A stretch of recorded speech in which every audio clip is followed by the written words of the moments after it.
¿Qué tal? Muy buenos días. Pues aquí con mucho entusiasmo porque vamos a comenzar un nuevo salmo, el Salmo 86. Creo que estos salmos que hemos visto a partir del 83, que hemos estado aquí en la cuarentena, han sido de mucho aliento. Dios sabe lo que necesitamos en cada instante de nuestras vidas. A veces necesitamos ser exhortados, a veces necesitamos ser simple y sencillamente cantar una alabanza. En otras ocasiones necesitamos, como en este caso, muy probablemente necesitamos ser alentados para seguir haciendo lo que tenemos que estar haciendo, es decir, cumpliendo nuestras obligaciones espirituales, no dejando nuestra relación con Dios. Y bien, este Salmo 86 vamos a empezarlo, pero antes que esto me gustaría que pudiéramos hacer una oración para pedirle a Dios para que guíe este tiempo en donde comparto esta enseñanza. Vamos a inclinar nuestros rostros. Señor, te queremos dar gracias por este día, te queremos dar gracias porque tú traes este mensaje, Señor. Es corto, pero creo que tiene cosas muy importantes, Señor, que quieres que aquilatemos, que quieres que podamos aprender. Sobre todo algo muy importante, cómo tener un corazón de siervo para llegar delante de ti y estar listo para hacer delante de ti una oración. Te quiero pedir, Señor, que estas enseñanzas que tú me llevaste a preparar le ayuden a la iglesia, que puedan estas junto con el estudio de Miguel ser de bendición, de aliento, de enseñanza, lo que la gente necesita escuchar. Lo que la gente necesita escuchar. Te quiero pedir, Padre mío, por esto. Y Dios, de una manera muy especial, también te quiero pedir, si así es tu voluntad, que también este video lo pueda ver gente que no esté en la iglesia, personas que te conozcan y algunas que no te conozcan, para que te quieran conocer. Todo esto te lo pido en el nombre de Dios Jesús. Amén.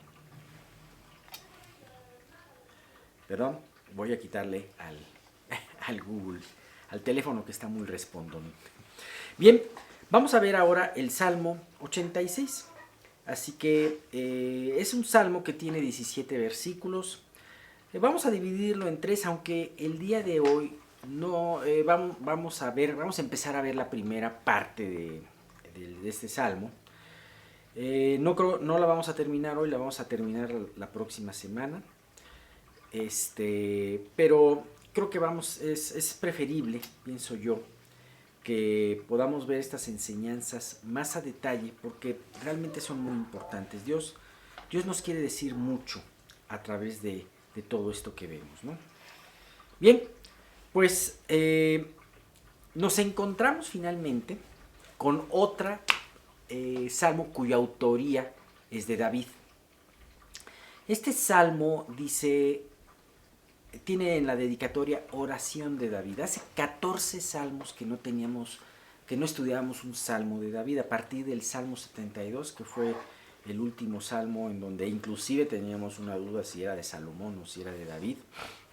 Ahora podemos ver que este salmo es una oración de David. Y tiene una dedicatoria muy parecida también, si ustedes se fijan, al Salmo 17, que también es otra oración de David. Se llamaban estos salmos tefilás en hebreo. Ajá. Efectivamente, podemos ver que esta es una oración que tiene unas características muy interesantes que notar. Por ejemplo, a diferencia de otros salmos que son más poéticos, este salmo tiene un lenguaje sencillo. Y es que la oración que emana de un corazón humilde, debe de ser sencilla. No debe de ser una oración digna de un discurso, sino una oración sencilla, como la petición de un hijo hacia con su padre, ¿no? Así de familiar y de sencilla, ¿no? Bien, otra característica que podemos ver en esta bella oración es que aquí se conjugan dos cosas. Hemos visto muchos salmos que son salmos de lamento, hemos visto salmos proféticos, hemos visto salmos que son completamente de alabanza, que hablan de las victorias, que eran para cantar, rememorando un acontecimiento. Hace poco vimos un salmo que nos hablaba de la entrada de cuando David llevó el arca de casa de Obed-edom a Jerusalén, y era un salmo de pura alabanza, y que además nos remitía a cómo iban acomodándose las tribus en ese peregrinar con Dios en el desierto. Bien, en este caso es una oración, es una petición, es como si David hubiera publicado algo al exterior que él dijo a su Dios en su recinto interno. Este salmo tiene una parte de petición, esta oración tiene una parte de petición y una parte de alabanza, pero además tiene una cosa muy bella. Podemos ver que David en este salmo describe su relación cercana con Dios. También describe y habla de su confianza en Él, como también en el conocimiento personal que tenía de sus atributos. Y creo que esto es lo delicioso de una buena oración de un creyente para con su Dios. Tener confianza en Él, tener confianza en conocer sus atributos. Y todo esto únicamente nos los dan las pruebas, ¿no? Las pruebas y las aflicciones que tenemos y que nos topamos muy seguido, ¿no? Bien, hay algo que quiero comentar de este salmo. Nosotros, al ver las diferentes versiones, no podemos ver cómo fue escrito originalmente o cómo fue traducido al hebreo. Sin embargo, podemos ver que en este salmo se utiliza por primera vez para nombrar a Dios el término Adonai. Adonai quiere decir mi Señor. Y curiosamente es un término que los judíos ortodoxos utilizaban para referirse a Dios, sustituyéndolo con el nombre de Jehová. Los judíos muy ortodoxos son muy escrupulosos con no decir tantas veces el nombre de Jehová, o no nombrarlo o no escribirlo. Esto se ha vuelto en cierta manera como una especie de superstición para ellos. No quiero decir tantas veces el nombre de Jehová porque está mal. Es probable, se piensa, que este salmo probablemente pudo haber estado alterado en ese sentido por los copistas. ¿A qué voy? Dice muchas veces el nombre de Dios y muchas veces lo trata como nombre de Jehová. Sin embargo, otras veces los trata como nombre de Adonai. Y es curioso ver el concepto. Por no querer, por no querer decir tanto el nombre de Jehová, no les inspiró a alterar un poco las escrituras inspiradas por Dios, ¿no? Y bien, pues es un asunto allá al margen que estuve leyendo, me estuve informando. Y bien, pues como les había dicho, este salmo lo vamos a dividir en 3 partes para su estudio. La primera parte es del versículo, el salmo estábamos viendo, repito, el Salmo 86. Y para su estudio vamos a verlo primeramente del versículo 1 al 7, en donde empezamos con una serie de 7 peticiones. De las cuales vamos a ver ahorita probablemente hasta el versículo 4. En la segunda parte vamos a ver de los versículos 8 al 13, en donde encontramos una serie de alabanzas que hablan de las obras y de los atributos de Dios. Y en medio de esa parte vamos a ver una de las peticiones más profundas, porque se encierra una petición muy profunda para Dios. Fíjate, no me voy a adelantar mucho lo que voy a decir, pero nada más para que lo tengamos en mente. Enséñame, oh Jehová, tu camino, caminaré yo en tu verdad. Afirma mi corazón para que tema tu nombre. Bueno, ahí lo dejo. Esa es la petición profunda que tenemos. Y finalmente la última parte, que son 4 versículos del 14 al 17, en donde vuelve a retomar las peticiones hechas pero también explica cuál es la aflicción que trae a David a estar de rodillas. Sin embargo, sigue reafirmando su confianza para con Dios. Bien, pues vamos a ver la primera parte de los versículos 1 al 7. Bien, lo vamos a leer en la versión Reina Valera y dice así: Inclina, oh Jehová, tu oído y escúchame, porque estoy afligido y menesteroso. Guarda mi alma, porque soy piadoso. Salva tú, oh Dios mío, a tu siervo que en ti confía. Ten misericordia de mí, oh Jehová, porque a ti clamo todo el día. Alegra el alma de tu siervo, porque a ti, oh Señor, levanto mi alma. Porque tú, Señor, eres bueno y perdonador, y grande en misericordia para con todos los que te invocan. Escucha, oh Jehová, mi oración y está atento a la voz de mis ruegos. En el día de mi angustia te llamaré, porque tú me respondes. Bien, vamos a regresarnos a el primer versículo. Inclina, oh Jehová, tu oído y escúchame, porque estoy afligido y menesteroso. Tiene dos partes este versículo. Yo puedo decir algo muy importante. Es esencial y es de suma importancia que en la vida del creyente exista el quebranto. A lo mejor tú me podrás decir, ay, qué comentario tan tan fatalista. ¿Acaso eres masoquista? ¿Acaso te gusta sufrir? No. Ten la seguridad que no me gusta sufrir. Y ten la seguridad que a mí como a ti tampoco me gustan las pruebas. Cuando me encuentro en una prueba, lo que quiero es salir.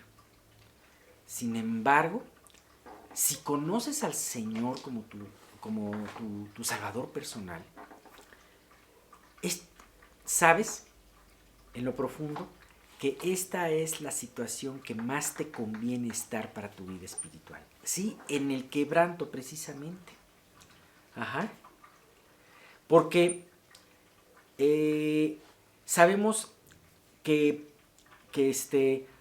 lo que esta prueba y esta aflicción puede producir en nosotros, en nuestras vidas. Ajá. Y eso que te comento se corrobora en los siguientes versículos. Un versículo muy conocido en Salmo 119, versículo 71. Lo voy a leer en la versión NTV, que me encantó esta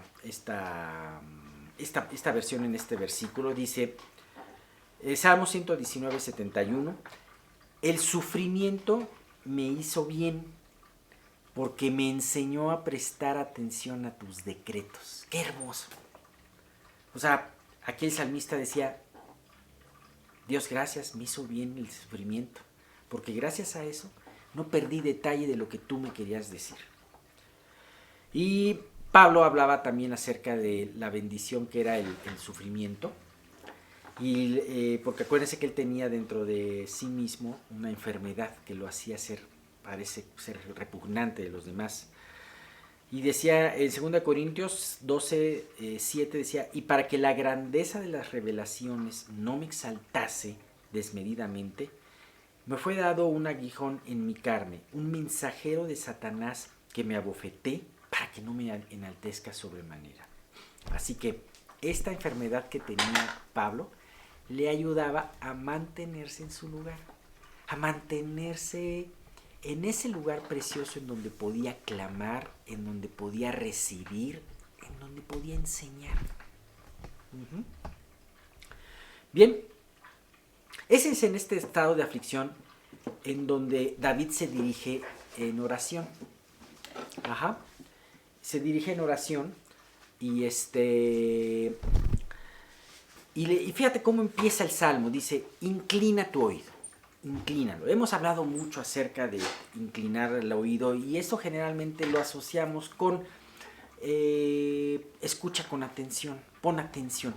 Sin embargo, en esta parte va un poco más allá, inclina tu oído. Y esto habla de que el salmista David le pedía a Dios, Señor, agáchate y escúchame.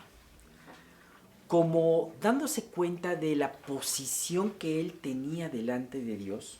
Ajá. que él estaba aquí y Dios estaba en los cielos. Entonces le decía a Dios, yo no puedo llegar a mi oración en otra posición, sino en la posición de humildad. Dios, yo soy bajo, tú eres alto. Por favor te pido, inclina tu oído, agáchate para poderme escuchar. Ajá. Y es algo que es muy importante entender cuando nosotros nos dirigimos a Dios. Como dice Eclesiastés, lo estaba hablando, Eclesiastés en el capítulo 5, habla de los votos que se le hacen a Dios sin pensar. Pero aquí me llama mucho la atención lo que dice esto. Dice, no te des prisa con tu boca, ni tu corazón se apresure a proferir palabra delante de Dios, porque Dios está en el cielo y tú sobre la tierra. Por tanto, sean pocas tus palabras. Si nosotros estamos conscientes de nuestra posición baja delante de Dios, sabes que entonces nuestras oraciones serán apropiadas.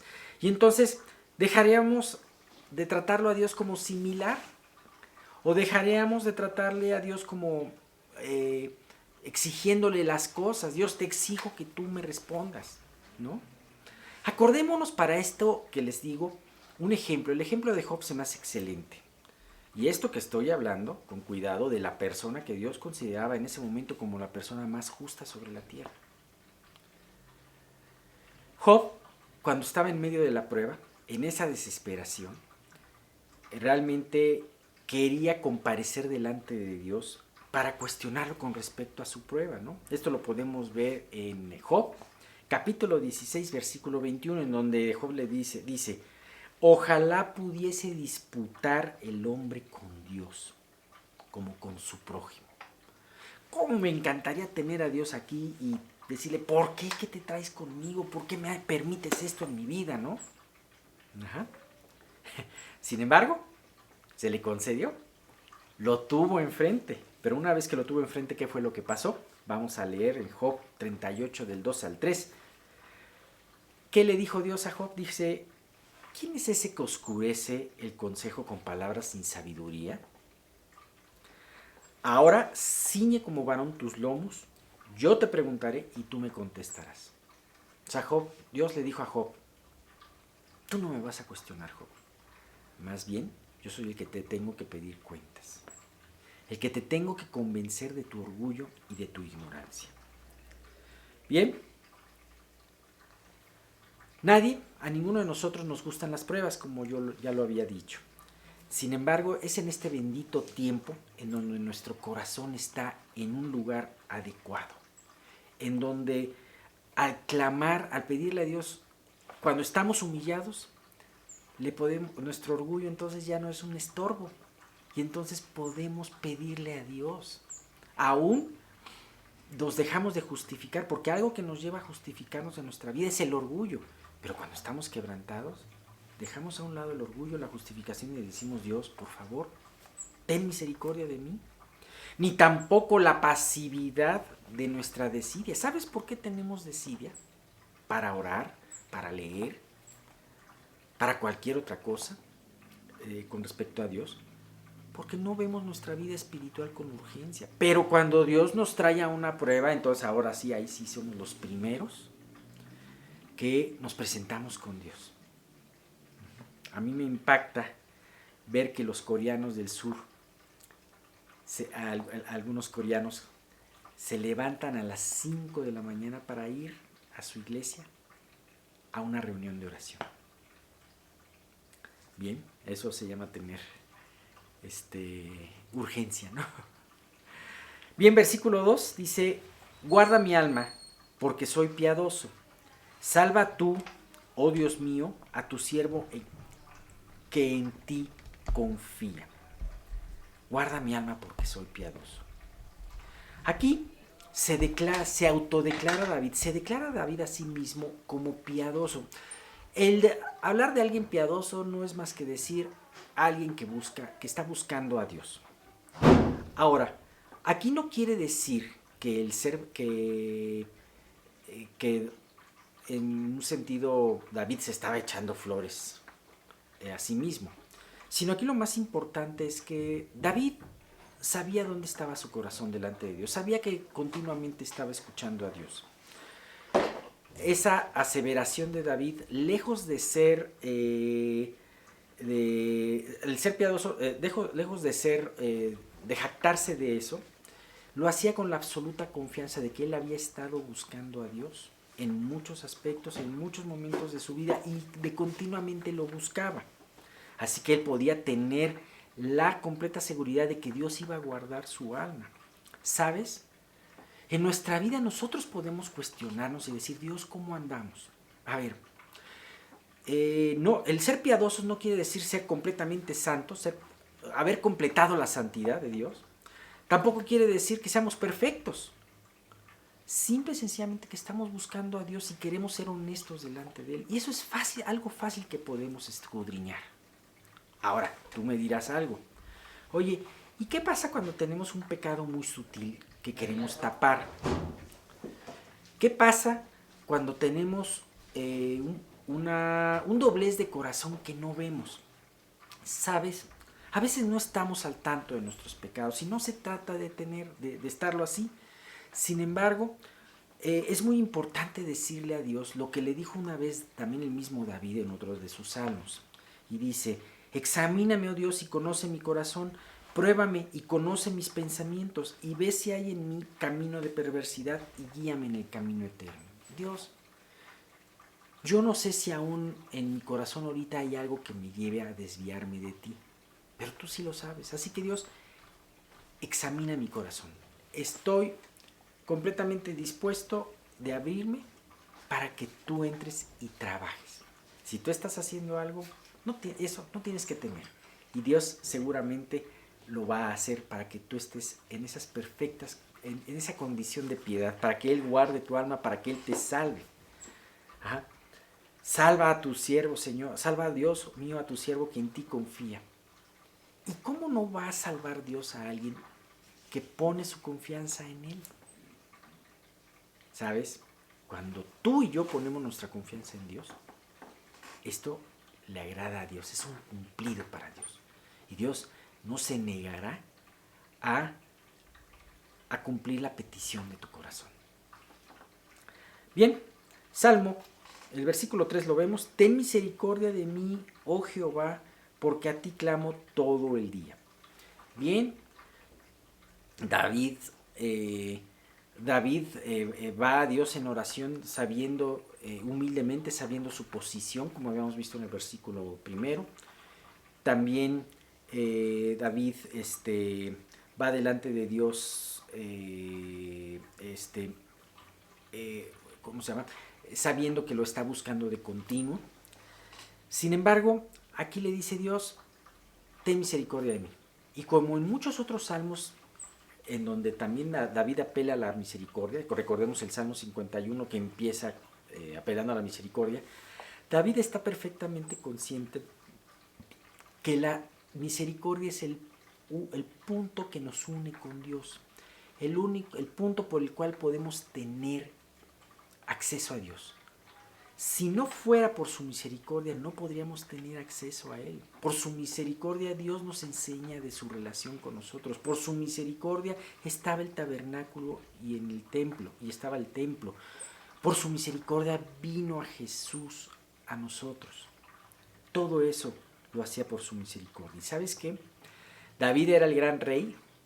Era un rey que había tenido muchas bendiciones de Dios, muchas victorias en él, pero aún así él reconocía, él seguía reconociendo que sin la misericordia de Dios, él no podría estar, él no podría estar cercano a Dios. Y sabes, algo muy importante, el estar conscientes de eso nos lleva a ese punto en donde podemos tener ese acceso, a tener esa llave, a esa habitación privada con Dios. Tenemos que escudriñarnos en nuestro corazón y ver de qué manera oramos, cómo estamos haciendo nuestras peticiones. y porque a veces podemos estar pidiendo las cosas como si las mereciéramos, y eso es puro orgullo. Acuérdate de los fariseos, que llegaron con Jesús y le dijeron acerca del centurión, le dijo, te pedimos que vengas a la casa del centurión para sanar a su siervo, porque él se lo merece, él ha sido bueno con nuestra nación. Los fariseos, que estaban seguros de sus obras, estaban tratando de abogar por un centurión, abogando por sus obras, ¿no? Sin embargo, el centurión tenía una idea muy sensata de sí mismo y decía, y vamos a ver qué es lo que piensa el centurión de Lucas 7:6, dice, y Jesús fue con ellos, pero cuando ya no estaban lejos de la casa, el centurión envió a él unos amigos, diciéndole, Señor, no te molestes, pues no soy digno de que entres bajo mi techo. Finalmente, veremos el versículo 4, Salmo 86:4, que nos dice lo siguiente, alegra el alma de tu siervo, porque a ti, oh Señor, levanto mi alma. Alegra el alma de tu siervo. Es normal que cuando pasamos una aflicción, una prueba o sufrimos una disciplina por parte del Señor, nuestro corazón decaiga. Y entonces sentimos que nuestro corazón está como en un pantano, en un lodo cenagoso del que no puede salir fácilmente. Entonces es cuando nosotros necesitamos hacer esta petición, alegra el alma de tu siervo. Hay otra parte, me parece que es la Nueva Versión Internacional, donde dice, reconforta el alma de tu siervo, ¿no? Bien, aquí se nos habla dos acciones. Una en donde el salmista le pide que Dios actúe. Por parte de Dios es alegra o reconforta el alma de tu siervo. Y por parte de David, que está haciendo la oración, es levanto mi alma. No tenemos que esperarnos para que termine la prueba para podernos gozar y regocijar, sino que aún en la parte más oscura de la misma, nosotros podemos hacer esta petición y Dios nos va a responder.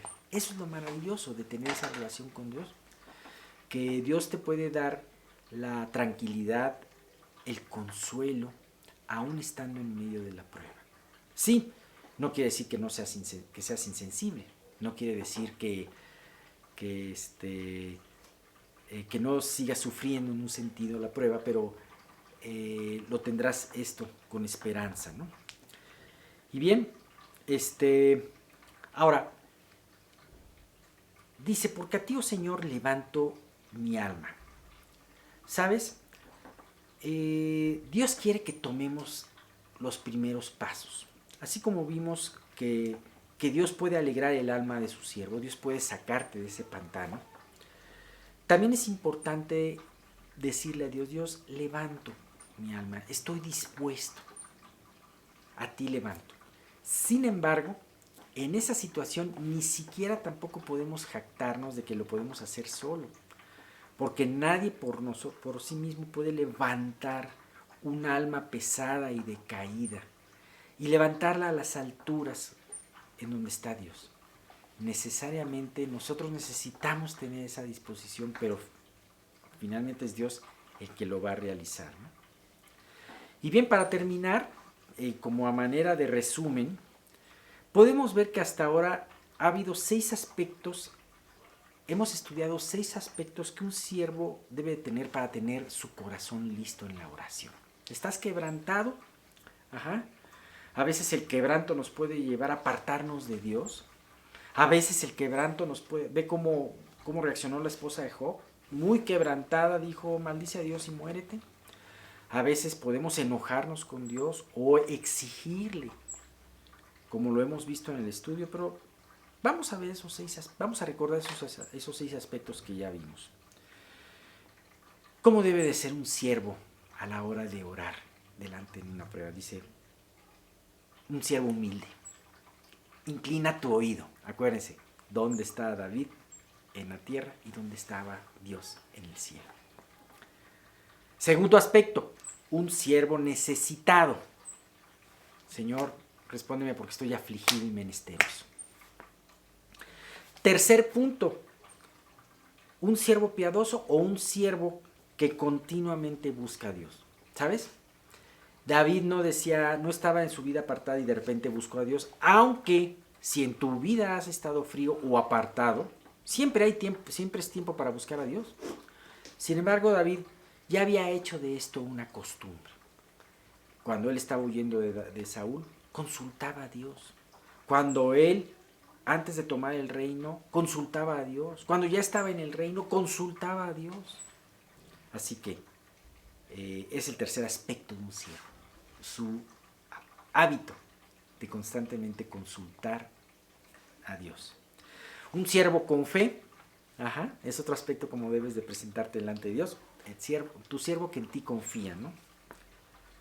Un siervo insistente en la oración, cuando dice, porque a ti clamo todo el día, en el versículo 3. Ese siervo que clama en un día, ¿tú crees que a Dios le molesta que tú estés constantemente insistiendo? Dios nos lo dice en Lucas capítulo 18, cuando habla de la parábola, Jesús nos dice, a la parábola del juez injusto y la viuda, en donde precisamente él quería resaltar la importancia de estar orando. No te canses de orar, aunque no veas respuesta. No te canses de pedir a Dios por la salvación de tus papás, por la salvación de tus hijos, por la salvación de las personas que te rodean, por tu esposo, por tu esposa. No te canses. Dios no se cansa de escucharte. Y finalmente un siervo dispuesto, porque a ti levanto mi alma. Vamos a terminar con una oración. Señor, te damos muchas gracias porque tú nos enseñas aspectos muy importantes en este tiempo. Señor, sí estamos quebrantados, sí es un tiempo en donde, aunque tú nos has estado cuidando, pero también, Señor, es un tiempo en donde, pues Dios, estar encerrados en casa, estar con las noticias nacionales, internacionales, Dios puede afligir fuertemente nuestro corazón, además de lo que pueda estar pasando en lo particular en el hogar de cada uno de nosotros. Te queremos suplicar, Dios, que tú puedas reconfortar nuestros corazones con estas enseñanzas y sobre todo que aprendamos de ti cómo presentarnos delante de ti y la importancia de insistirte en oración sin perder la fe. Gracias porque lo único que quieres a través de estas pruebas es aumentar nuestra fe. Y Dios, pues todo esto te lo quiero pedir y te doy gracias en el nombre de tu Hijo Jesucristo. Amén.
Buenos días, hermanos queridos. Les doy la bienvenida en este domingo por la mañana a nuestro estudio dominical. Espero que pueda llegar a sus corazones todos estos conceptos y puedan moverlos a vivir más para Cristo. Yo he orado mucho para que el Señor guíe a través de su Espíritu Santo este estudio y reconozco que en mí no hay nada, que lo que Dios pueda traer será a través de su Espíritu Santo y por eso es que se lo vamos a pedir. Vamos a orar. Padre bendito, te queremos alabar y bendecir en esta mañana y darte muchas gracias por la oportunidad de poder escuchar tu palabra. Te pedimos que tú guíes este estudio a través de tu Espíritu Santo y que pueda hacernos entender los conceptos espirituales y nos dé la voluntad para conformar nuestra vida a ellos. Te pedimos todo esto, Padre, en el nombre de nuestro Señor Jesucristo. Amén. Bien, queridos hermanos, pues el estudio que vamos a ver hoy se llama El amor incomprendido. Vamos a leer un pasaje para iniciar este concepto.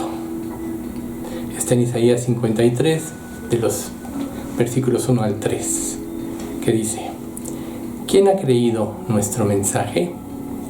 ¿A quién ha revelado el Señor su brazo poderoso? Mi siervo creció en la presencia del Señor como un tierno brote verde, como raíz en tierra seca. No había nada hermoso ni majestuoso en su aspecto, nada que nos atrajera hacia él.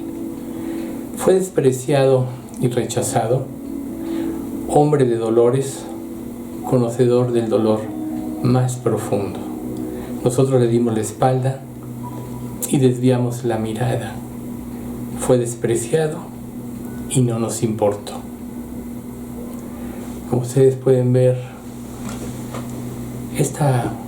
principio de esta profecía se escribió más o menos 700 años antes de que el Señor viniera. Dios en su infinita sabiduría ya sabía lo que iba a suceder. Y yo espero que con estas breves explicaciones podamos nosotros de alguna manera entender en forma más profunda por qué causa podemos rechazar a Dios y por qué nos es tan difícil creer en Él. Vamos a empezar por ver precisamente el testimonio de la existencia de Dios, que es muy importante porque muchos piensan en muchas cosas, han adoptado en sus vidas diferentes teorías, y esto ha traído como consecuencia, o como resultado, mejor dicho, que haya mucha confusión en esto.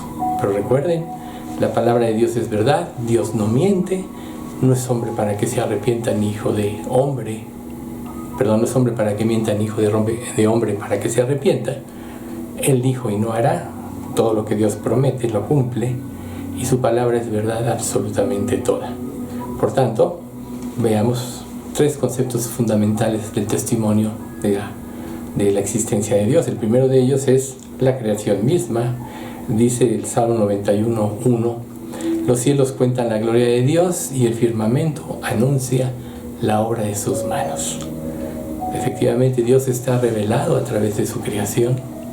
Vemos una inteligencia sobrenatural que muchos lo atribuyen o le dan el mérito a mismos aspectos de la creación de Dios, como la misma naturaleza. Dicen, la madre naturaleza hizo esto. Pero en realidad Dios fue el que creó todas las cosas, cada animal, cada ser, creó los climas, creó las aguas, la tierra, hizo la división, como dice en el capítulo de Génesis, los 6 primeros capítulos de Génesis.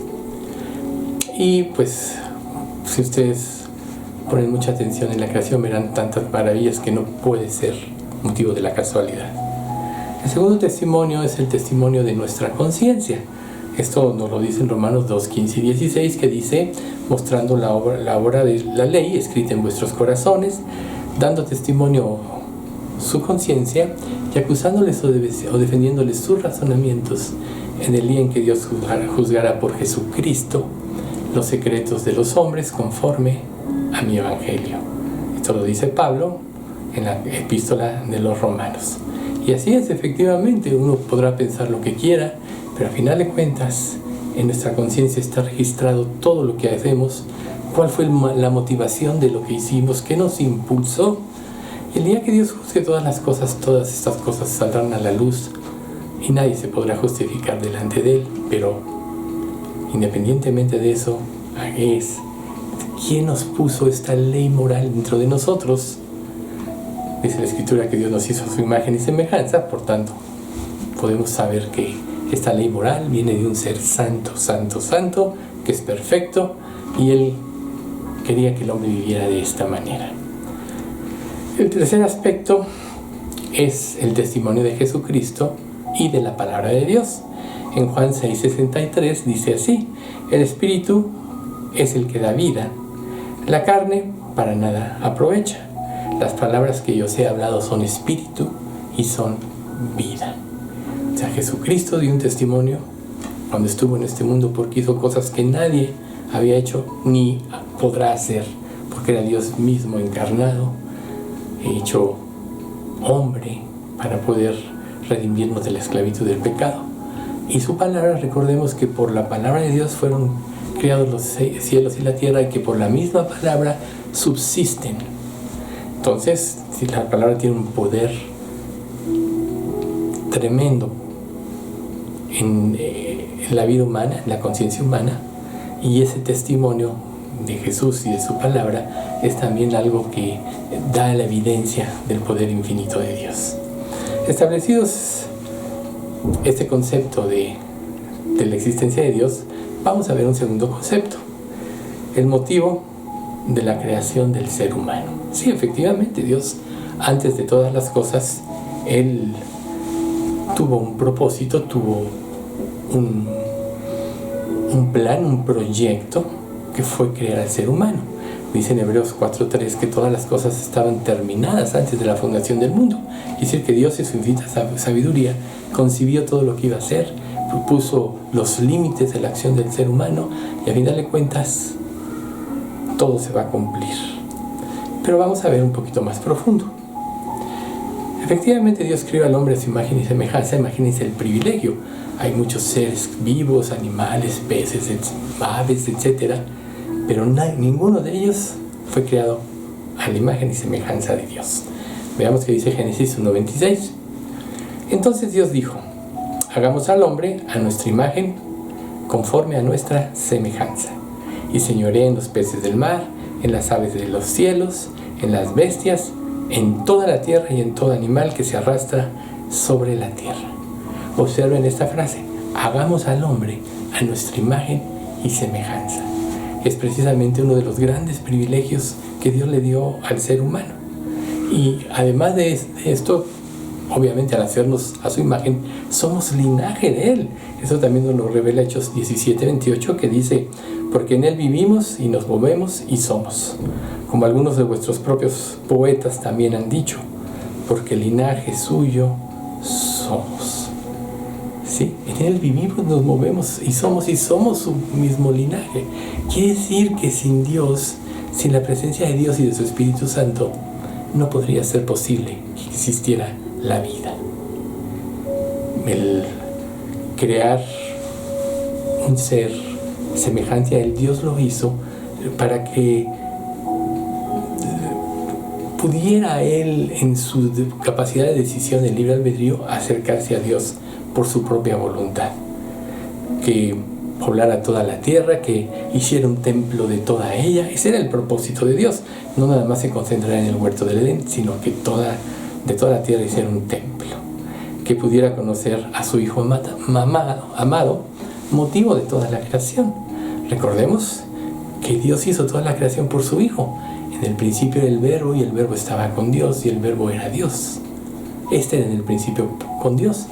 Todas las cosas por Él fueron hechas, y sin Él nada de lo que ha sido hecho fue hecho. ¿Se dan cuenta?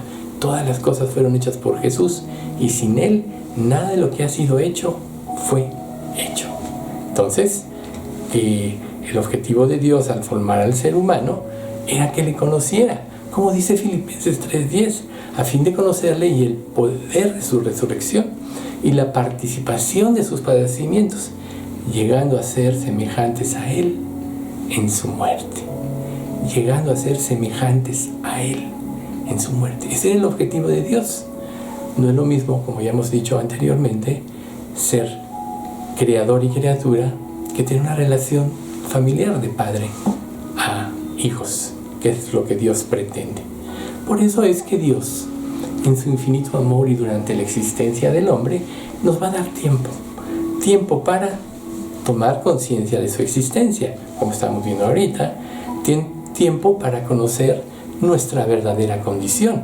Nuestra verdadera condición no es lo que nosotros pensamos de nosotros, sino es lo que Dios dice de nosotros, que tiene el criterio perfecto, el criterio correcto, que además conoce todo nuestro ser a detalle.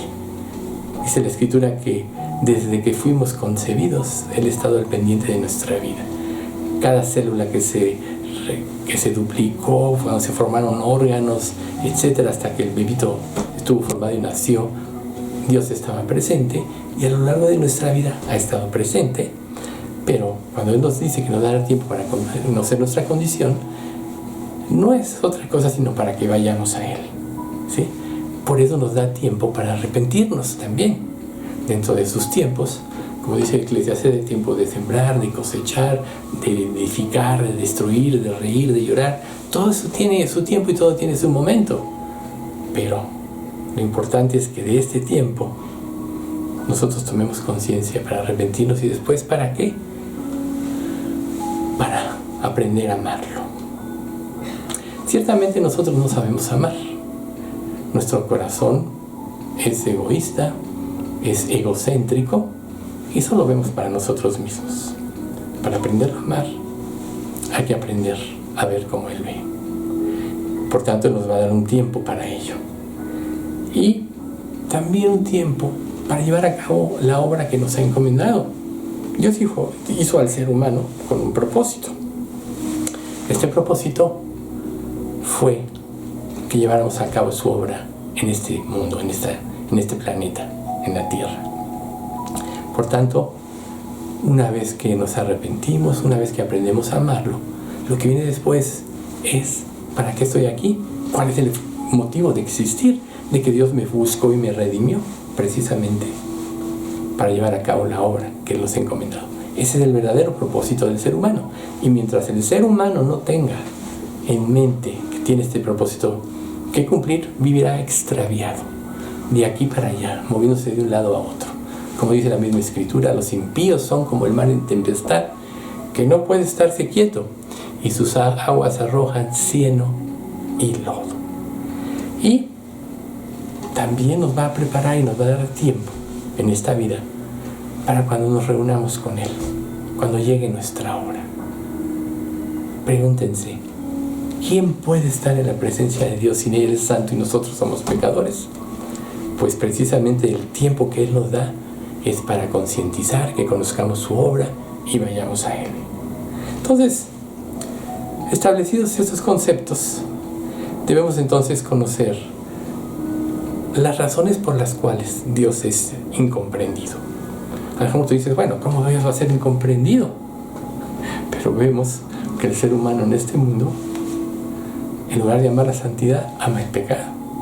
En lugar de ser obediente, es rebelde y contradictor, es desobediente, va en contra de los principios de Dios. En lugar de amar como Dios nos amó, ama por sí mismo y de acuerdo a sus intereses.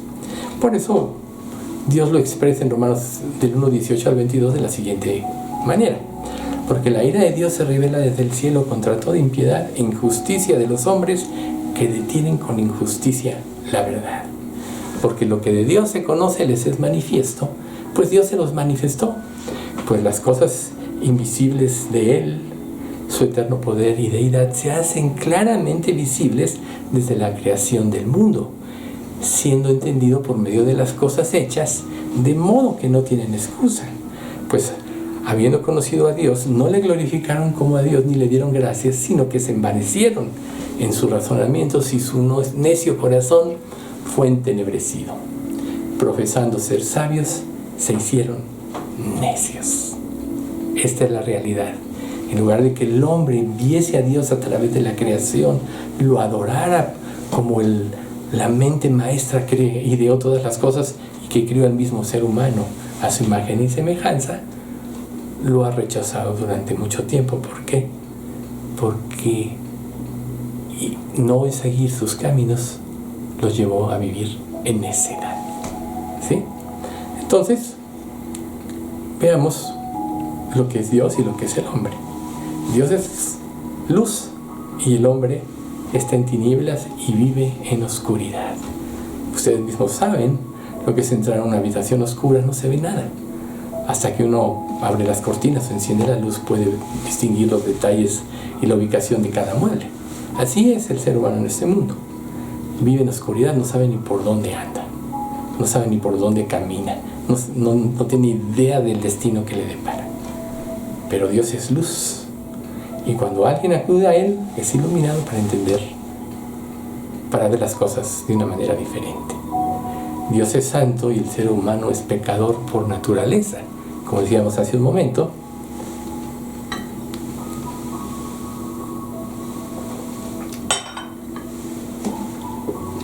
¿quién puede estar en la presencia de Dios? Su santidad fulminaría a cualquier ser. Y el ser humano está muerto por sus delitos y pecados, separado de Dios. Por eso, en una vida de pecado nadie puede ir a Él. Dios es veraz y todo hombre mentiroso. Todo lo que Dios dice es verdad.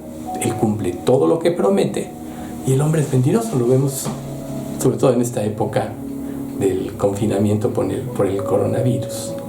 Cuántas mentiras de tantos presidentes y de hombres que están en el poder. Nadie sabe la realidad exacta de las cosas, sino solo Dios.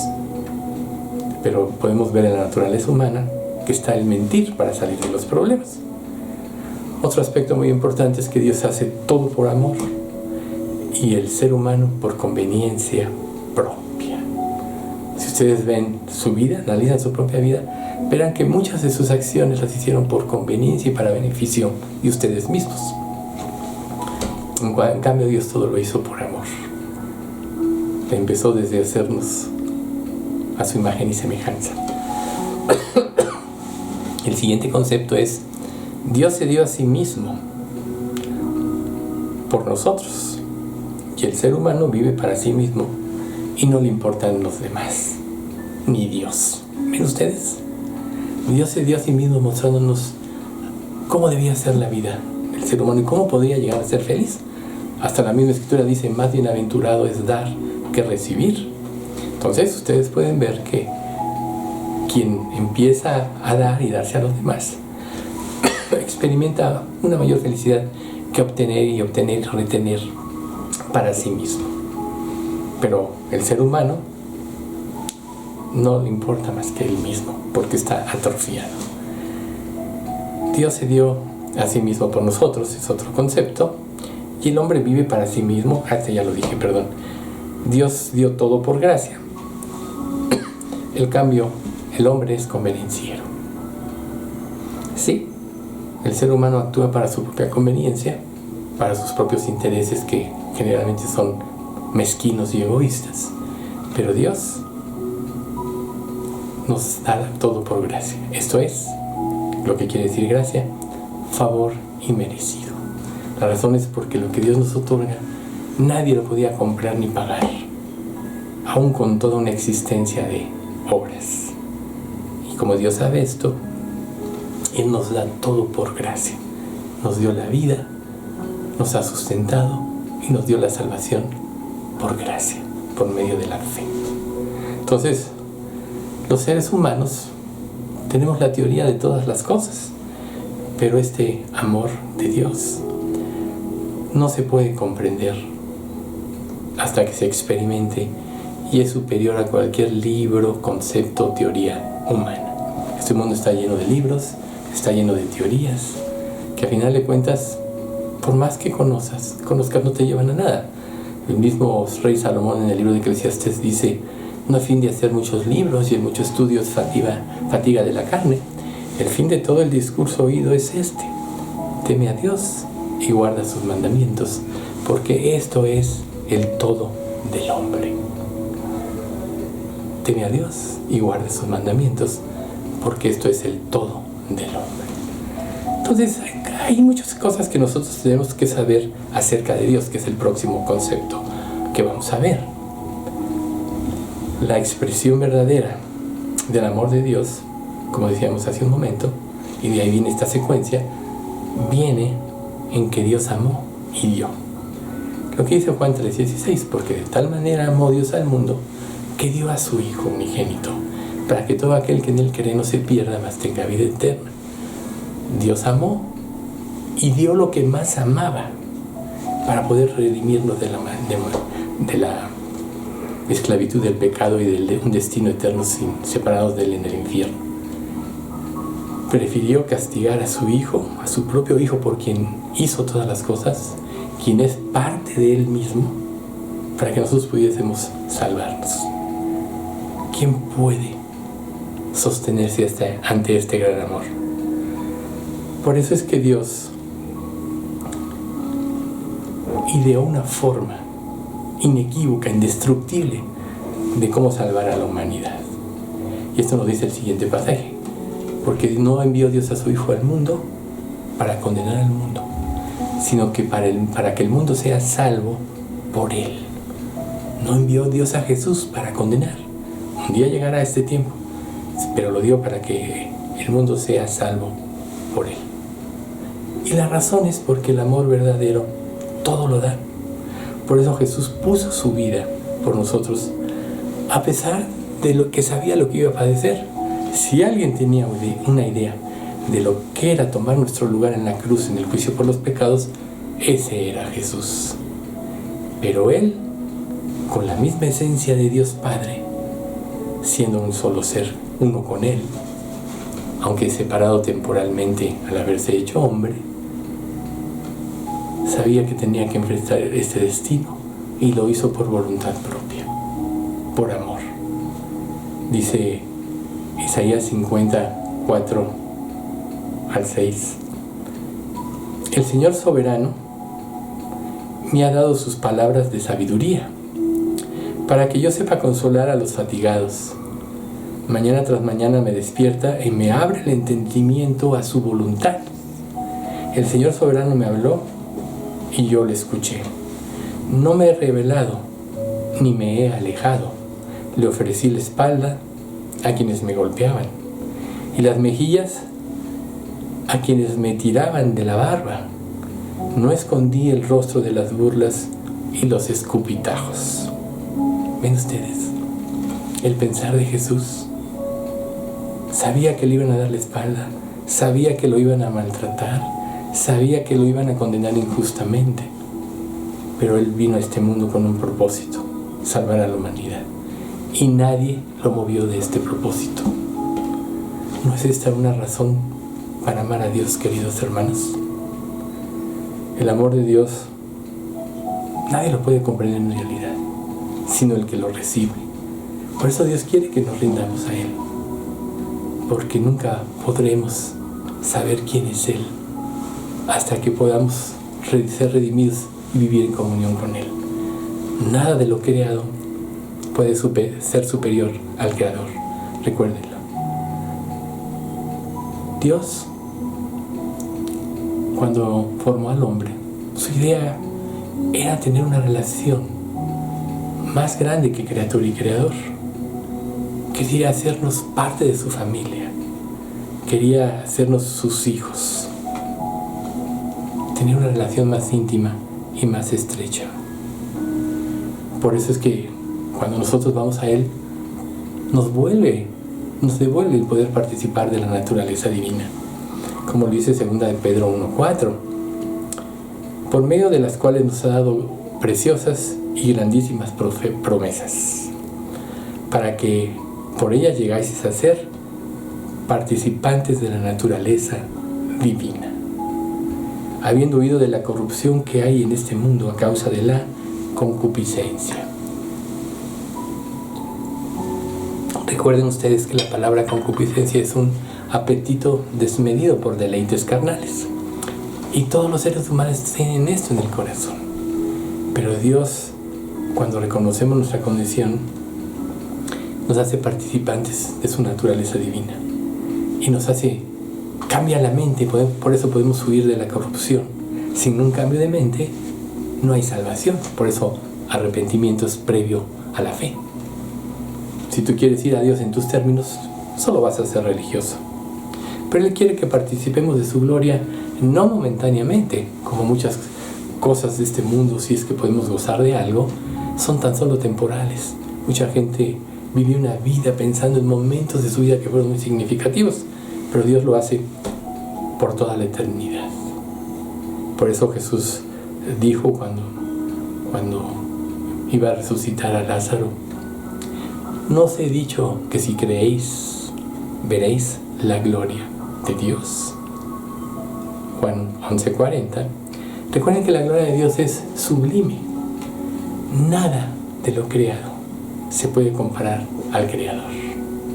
Por eso es que el anhelo y el objetivo de todo ser humano debe ser reencontrarse con su Creador. Pero no en un juicio, sino por medio de su gracia. Un día todos vamos a tener que enfrentarnos a Él. Por eso un día Él le advierte a la casa de Israel: y de esta manera te he de hacer a ti, oh Israel. Y si te he de hacer a ti así, prepárate para venir al encuentro de tu Dios. Hay dos maneras: para juicio por toda la eternidad, o por gracia, para gozar de su presencia y de su amor por toda la eternidad también. Por eso es que Dios quiere que pasemos de la ley de las obras, que fue las que le dio a Adán prácticamente, que nunca pudo cumplir, obviamente, a la ley del amor, que está expresada en Jesucristo. Por eso la misma Escritura nos dice: todas vuestras cosas sean hechas con amor. 1 Corintios 16, 14. Todas vuestras cosas sean hechas con amor. Y si el amor todo lo da, en Cristo tú vas a hacer todas las cosas para beneficio de los demás, como lo hizo Cristo. Pero la ley, que es lo que le dio a Adán para poder cumplir los lineamientos de Dios, fracasó, como todos los seres humanos. Desde entonces hemos fracasado, hemos violado la ley de Dios cada día. Tan solo el primero y más grande mandamiento, amar a Dios por sobre todas las cosas, lo hemos violado cada día. Y también el segundo, amarás a tu prójimo como a ti mismo, también lo hemos violado cada día, viviendo para nosotros mismos. Y dice la Escritura que de estas cosas depende toda la ley y los profetas. Por tanto, si tú no amas a Dios sobre todas las cosas y no amas a tu prójimo como a ti mismo, eres un violador de la ley y la has quebrantado totalmente cada día de tu vida. Por eso no hay pretexto para justificarte ni excusa. Experimentar y creer en el amor de Dios, tu Creador, es la experiencia más sublime que puede tener un ser humano. Por eso hay que buscarle sin tregua hasta encontrarlo. Y por eso Él dice: entonces me invocaréis y vendréis a mí, y yo os oiré, y me buscaréis y me hallaréis, porque me buscaréis de todo vuestro corazón. Es lo que dice Jeremías 29, versículos 12 y 13. Me buscaréis y me hallaréis, porque me buscaréis de todo vuestro corazón. ¿No estás cansado de vivir para ti mismo? ¿Acaso eres feliz con las decisiones que has tomado en tu vida? ¿Acaso eres feliz acumulando cosas, sintiendo que tienes un nombre o un prestigio ante los demás? Nadie puede ser realmente feliz así, porque la felicidad está escondida en dar, no en recibir. Entonces, en su amor Dios permite que pasen cosas en tu vida, y precisamente muchas de ellas son consecuencias de tu propio pecado y de otros. Pero el objetivo, aunque son consecuencias de lo que hacemos, es que tomemos conciencia de que no podemos por nosotros mismos y vayamos a Él. Ese es el objetivo que Dios tiene para cada ser humano. Por lo que Dios, todo lo que permite que pase en tu vida, tiene como propósito que lo busques en verdad, reitero, y de todo corazón. Establecido precisamente lo que Dios quiere para el hombre, entonces pasamos al siguiente punto: lo que debemos saber acerca del ser humano. Sabemos muchas cosas de nosotros, pero vamos a establecer algunos puntos que quizás nos ayuden a entender nuestra verdadera condición. El ser humano es por naturaleza rebelde y contradictor. Se opone a todo. Su objetivo es salirse con la suya, que prevalezca su voluntad. Y si lo hace con los demás, ¿cuánto más no lo hace con Dios? El ser humano, en lugar de dar, demanda todo para sí, demanda todo de su prójimo. Por eso fracasan tantos matrimonios, tantas relaciones, por eso van a la quiebra tantas empresas, por las luchas por el poder. Por eso hay guerras y naciones contra naciones, porque quieren tomar el lugar de Dios muy en lo profundo. El ser humano busca el amor en forma equivocada, porque su mente está afectada. Busca el amor por medio del pecado. Si no, pónganse a pensar, ¿qué rige su pensamiento? La mayoría de los pensamientos están relacionados con hechos pecaminosos. Y si son ustedes honestos consigo mismo, deberán sentirlo positivamente. ¿Sí? Entonces, lo que el hombre busca es su propia satisfacción, la autosatisfacción. Y esto lo lleva a ser egoísta, ¿sí? El amor humano es condicional, cambiante, distorsiona la verdad y afecta las expectativas de la vida y de la realidad. Fíjense, es condicional y cambiante. Por eso hoy sientes que amas y mañana no. Mucha gente se casa pensando que ama y pasan tan solo unos pocos días, muchas veces el mismo día de la luna de miel, la gente ya se quiere divorciar. Eso es muy común. Ahora ya, por cierto, ni se casan, ¿verdad?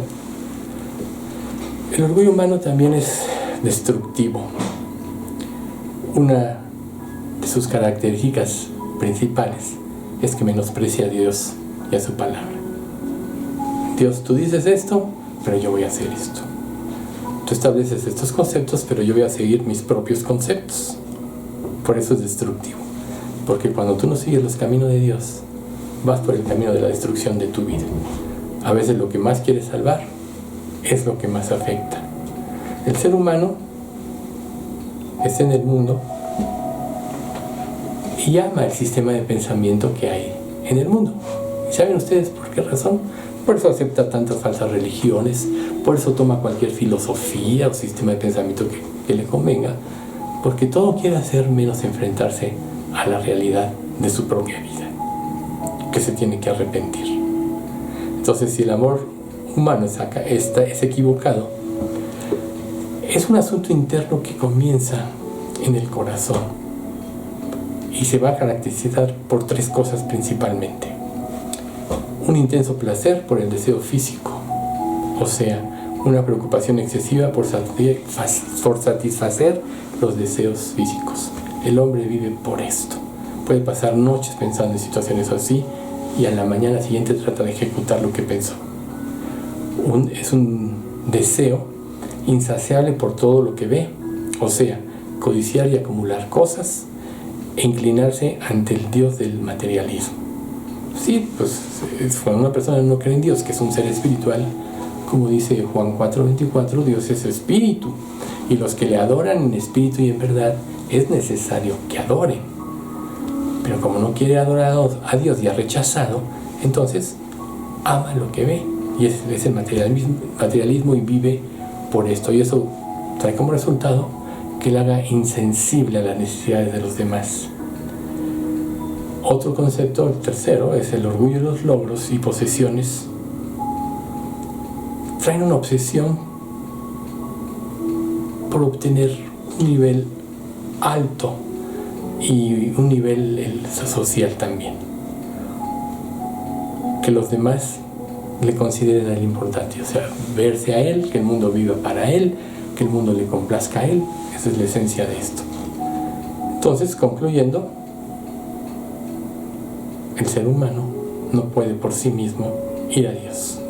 La Escritura te lo dice de esta manera: por cuanto los designios de la carne son enemistad para con Dios, porque no se sujetan a la ley de Dios ni tampoco pueden. Por más que quieras obedecer, no puedes. Por eso tiene que haber un cambio, un nacer de nuevo, una regeneración. Porque si tú dijeras, después de escuchar esto, hoy me voy a portar bien, voy a vivir para Dios, voy a hacer todo lo que Él me dice que haga, muy pronto te darías cuenta que no puedes. Seguramente ya lo has hecho. El ejemplo que a mí me gusta poner aquí es el de las famosas promesas del Año Nuevo. El Año Nuevo voy a hacer esto, voy a hacer lo otro, voy a ponerme a dieta, voy a hacer ejercicio. Pero pasan unos cuantos días, quizás semanas, y vuelves a lo mismo, porque no puedes cambiar de esencia. Cuanto más tu manera de pensar, tu forma de vivir, que está tan arraigada, que recibiste de tus padres. Entonces, tu naturaleza humana tampoco puede cumplir las demandas divinas, no puede. Por eso rechaza y huye y se esconde, como sucedió con Adán y Eva en el Edén. Ellos tenían una relación con Dios abierta y directa, pero cuando pecaron, se justificaron. Adán le echó la culpa a Eva, que le dio de comer del fruto prohibido. Eva le echó la culpa a la serpiente. Y se escondieron de Dios, se taparon con hojas de higuera, como para esconder su desobediencia y su pecado. Pero dice la Escritura, pero esto digo, hermanos, que la carne y la sangre no pueden heredar el reino de Dios, ni la corrupción hereda la incorrupción. Por eso es que tiene que haber un cambio interno que solo Dios puede dar. Dice la Biblia, más a todos los que le recibieron, a los que creen en su nombre, les dio potestad de ser hechos hijos de Dios, los cuales no son engendrados de voluntad de carne ni de voluntad de varón, sino de Dios. Solo Dios puede hacer una regeneración interna espiritual, primero contigo, para que puedas tener una relación con Él. Eso se llama nacer de nuevo o el ser regenerado. Solo Él lo puede ser. Por eso no son engendrados ni de voluntad de carne ni de voluntad de varón, sino de Dios.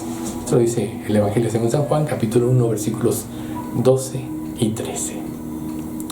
Entonces, viene el siguiente concepto: el tratamiento de Dios para que el ser humano pueda ir a Él o para que se convierta. Entonces, el tratamiento de Dios empieza, pues, empezar a trabajar en lo que nos separa básica y principalmente de Dios, que es el orgullo. El orgullo nos impide comprender el amor de Dios. Por eso es que Dios, usando lo que nosotros mismos sembramos y cosechamos, y quizá otro tipo de circunstancias como este coronavirus que estamos viviendo, lo usa para que meditemos en nuestros caminos y nos volvamos a Él, y así podamos creer y comprender su amor. Él usa las pruebas que vivimos para que veamos en nosotros la imposibilidad de cambiar y que acudamos a Él. Frecuentemente nos tiene cercados para que no tengamos otra alternativa más que ir a Él. Esto lo hace Él por amor, porque el hombre siempre va a tratar de escapar. Si puede escapar, va a escapar. Por eso a muchas personas les cuesta tanto trabajo ir a Dios. A veces Él nos tiene que llevar al último de nosotros mismos para que, no teniendo otra alternativa, podamos empezar a confiar en su amor. Muchas personas, estando al borde de la muerte, en los hospitales, reconocen su condición. Cuando tú estás a punto de morir, todo por lo que viviste se vuelve una ilusión. Se vuelve algo por lo que sientes que desperdiciaste tu vida. Dios usa mucho este tipo de cosas para que podamos entender su amor. El amor de Dios por nosotros es un amor inalterable, no cambia. Tú dirás, bueno, Dios ama a los que le reconocen, ¿no? Dios ama a todos por igual, dice la Escritura en 1 Juan. Y por todos murió, para que los que viven ya no vivan para sí, sino para aquel que murió y resucitó por ellos. Por todos murió.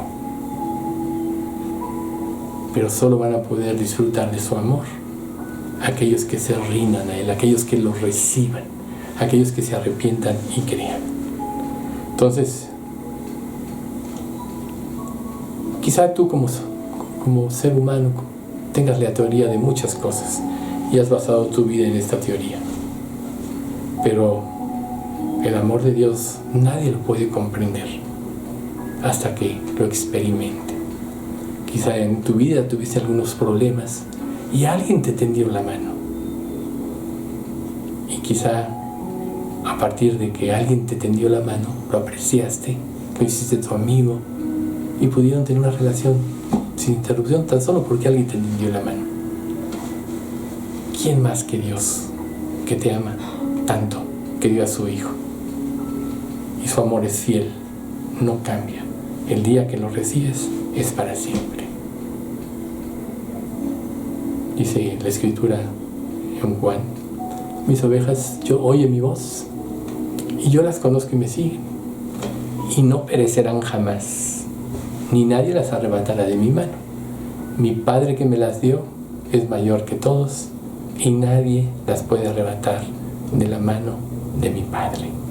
Y hoy el Padre, uno somos. ¿Ven ustedes? 10:28 al 30 de Juan. nadie las puede arrebatar, porque Cristo y Dios son uno, porque hay un solo Dios, Padre, Hijo y Espíritu Santo. Entonces, Dios trabajará en nosotros para que comprendamos que no es lo mismo tener la teoría del cristianismo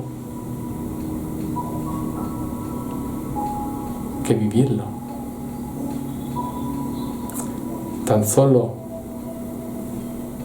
Tener tan solo una teoría y no vivirla es lo que representa una falsa religión. Este mundo está lleno de religiones. Hace 20 años eran más de 10,000 reconocidas, imagínense ustedes. Pero todas las religiones son creadas por el hombre, pero no tienen ninguna esencia.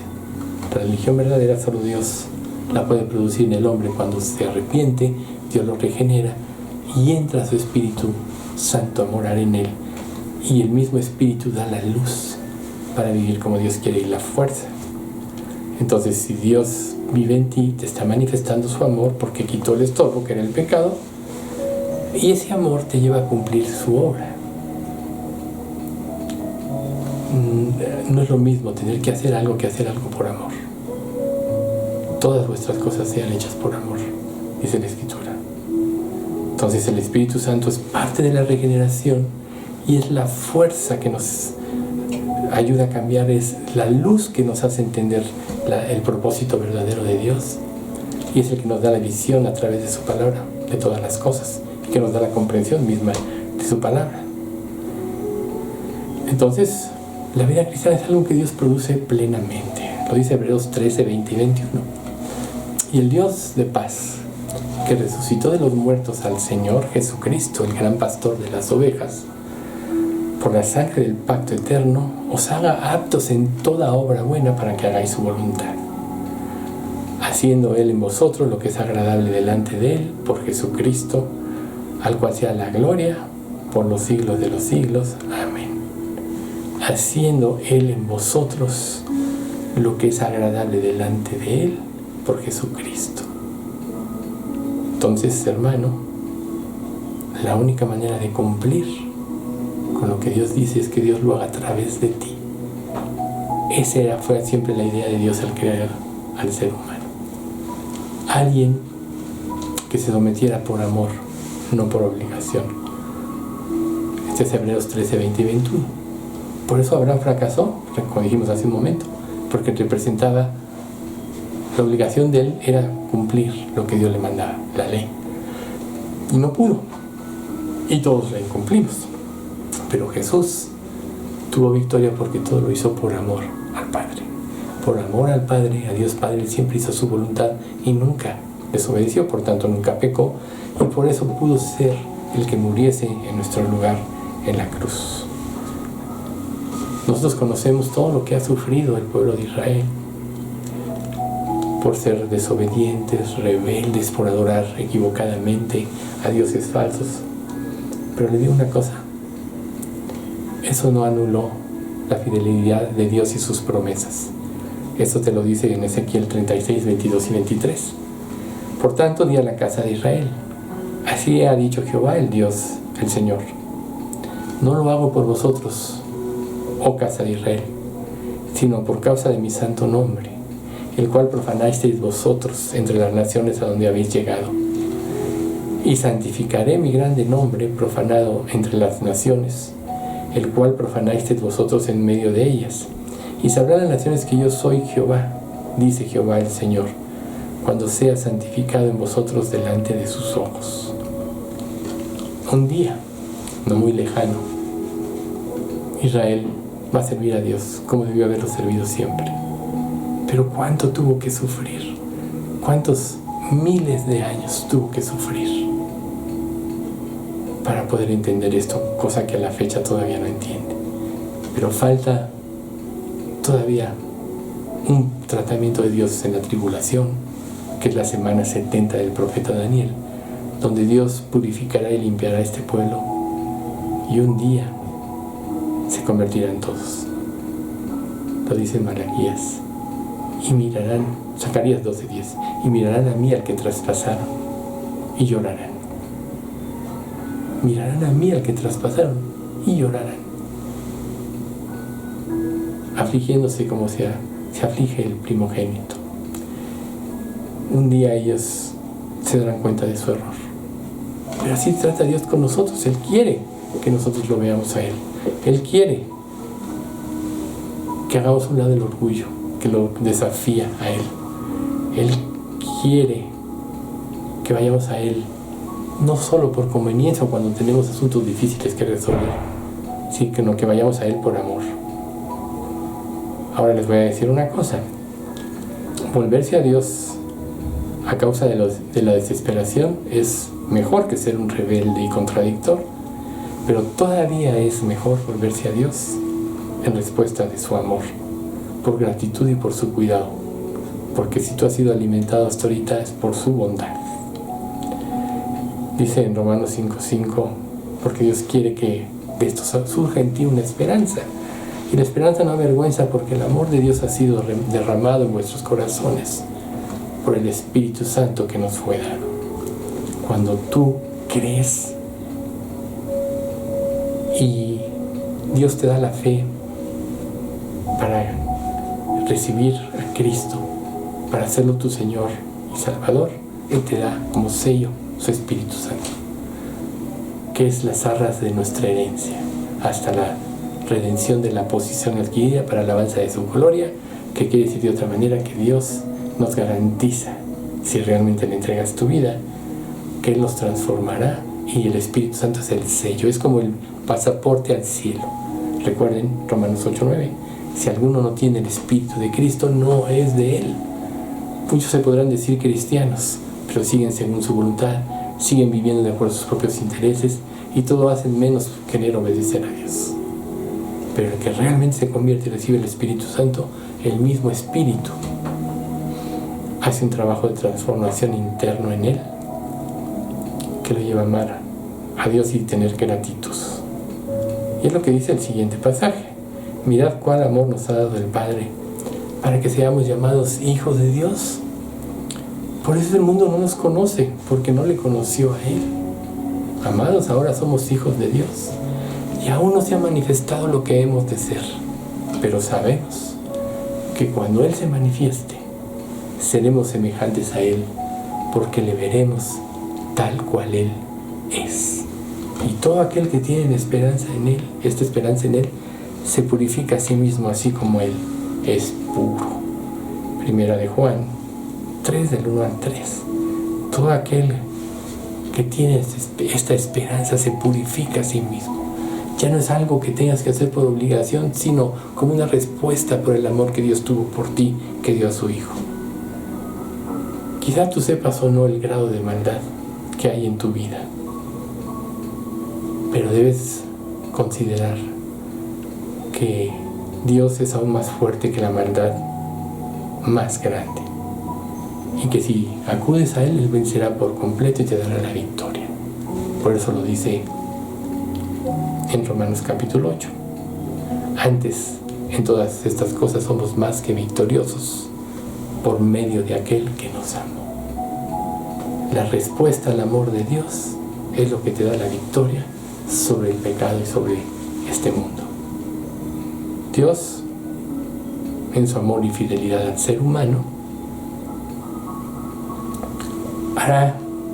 te hará entender tu condición pecaminosa y aceptarla si es que tú eres sincero. Pero generalmente las pruebas nos ayudarán a entender nuestra condición verdadera. Por eso en el Salmo 32, del 8 al 10 dice: te haré entender y te enseñaré el camino por donde debes andar. Sobre ti fijaré mis ojos. No seas como el caballo o como el mulo, sin entendimiento, que tiene que ser sujetado con cabestro y con freno, si no se acercan a ti. Y miren este último: muchos dolores hay para el impío, pero a los justos les rodea la misericordia. Arreglaos en Jehová y gozaos justos, cantad con júbilo todos vosotros los rectos de corazón. Entonces, ¿Qué vas a escoger? ¿Responderás al amor de Dios o te sostendrás con tus propias ideas y tu orgullo te hará que te empecines en el pecado? Recuerda, tu eternidad va a depender del camino que escojas. Como dice Cantares 8:7, las muchas aguas no podrán apagar el amor ni lo ahogarán los ríos. Si diera el hombre todos los bienes de su casa por este amor, de cierto lo menospreciaría. Pero aquí la primera frase: las muchas aguas, que son todo sistema de pensamiento humano y corrientes filosóficas y religiones creadas por el hombre, no pueden apagar el amor, porque Dios te insiste mientras vivas. La muerte definirá tu eternidad, pero Dios te insiste cada día para que vayas a Él. Él ya hizo todo por ti. ¿Responderás tú a ese amor inalterable? Ese amor infinito que lo llevó a dar a su Hijo por ti. Que Dios te ayude a tener este encuentro con Él. Y si ya lo tienes, ya eres hijo de Dios porque ya tienes el sello del Espíritu Santo, que Dios te ayude a consagrar tu vida de tal manera que Dios sea en ti y no tú en ti. Vamos a dar gracias. Padre, te damos gracias por este tiempo de estudio. Sabemos que está lleno de conceptos que hay que asimilar, pero Señor, que tu Santo Espíritu nos haga entender sobre todo lo que realmente somos para que vayamos a ti. Tú nos amaste de tal forma que todo lo diste, lo que más amabas, a Jesucristo por nosotros. Ahora, danos la fuerza para responder este amor por tu gracia. En nombre de Cristo Jesús, amén, te lo pedimos. Que Dios los bendiga a todos.